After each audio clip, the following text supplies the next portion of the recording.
विक्रम जब पीछे मुड़ा तो एक पल में उसका दिल दहल गया। उसे एहसास हुआ कि वो आत्मा की हालत में था, उसका शरीर छोड़ चुका था। तभी अनामिका ने विक्रम की मौजूदगी को भांप लिया। उसने विक्रम को अपनी आवाज का पीछा करने को कहा ताकि वो अपने बेटे को ढूंढकर वापस ला सके। विक्रम ने पास पड़ी लालटेन उठाई और बिना डरे अंधेरे की ओर चल पड़ा। रास्ते में उसे अपना बचपन दिखा, छोटा विक्रम। ये देखकर उसकी रूह कांप गई, लेकिन छोटा विक्रम ने सिर्फ उंगली उठाकर उसे रास्ता दिखाया। जल्द ही विक्रम उस भूतिया दुनिया में उस घर तक पहुंचा जहाँ उसका बेटा कबीर बेहोश पड़ा था। घर में घुसते ही उसने 3 भूत देखे जो भूत की तरह खड़े थे, मानो विक्रम को देखा ही ना हो। उत्सुकता में वो पास गया, लेकिन तभी एक औरत भूत ने आंख झपकी। विक्रम अभी डर से उभरा भी नहीं था कि एक मर्द भूत ने अजीब सी सीटी बजानी शुरू कर दी। विक्रम ने और वक्त बर्बाद नहीं किया, उसने घर में कबीर को ढूंढना शुरू किया। एक मोड़ पर उसे एक बंदूक लिए औरत भूत दिखी। डरने की बजाय विक्रम ने उससे कबीर का पता पूछा, लेकिन अगले ही पल डरावनी गोलियों की आवाज गूंजी। विक्रम जब ड्राइंग रूम पहुंचा तो देखा कि उस औरत भूत ने बाकी तीनों भूतों को गोली मार दी थी। वो वहीं खड़ी थी, चेहरे पर खौफनाक मुस्कान लिए।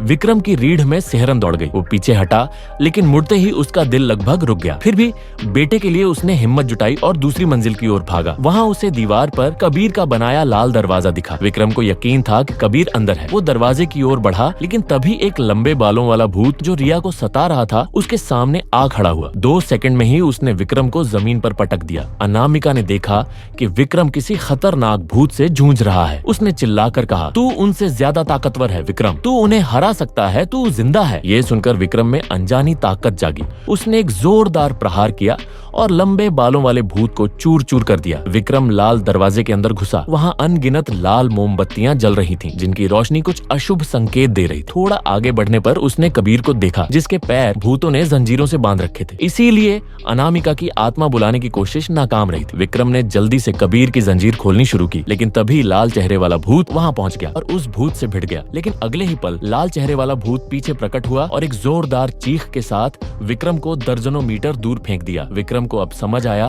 कि ये भूत लंबे बालों वाले जैसा नहीं था। हार मानने की बजाय विक्रम ने कबीर को गोद में उठाया और भागा, लेकिन घर से बाहर निकलते ही अनगिनत भूतों ने उन्हें घेर लिया। रास्ता दिखना बंद हो गया। उसी वक्त घर में जबरदस्त कंपन होने लगा, लाइटें टूटने लगी। इन हरकतों से भूत और भड़क गए, लेकिन अनामिका नहीं डरी। उसने रिया को विक्रम और कबीर को पुकारने को कहा। उनकी आवाज सुनकर दोनों भूतों के घेरे से निकलकर घर की ओर भागे, लेकिन रिया की आवाज भूतों ने भी सुन ली। वो विक्रम और कबीर से पहले घर में घुस गए। वे अब हमारी दुनिया में आ रहे हैं। दोनों सहायक डर से कांप रहे थे। अनामिका ने तुरंत टैरी को शांत किया और उसे टॉर्च लेकर विक्रम के शरीर पर रोशनी डालने को कहा ताकि उसकी आत्मा को रास्ता मिले। विक्रम और कबीर घर पहुंचे, लेकिन विक्रम ने शीशे में उस औरत भूत को देखा जो बचपन से उसका पीछा कर रही थी। उसने कबीर को कमरे में भेजा और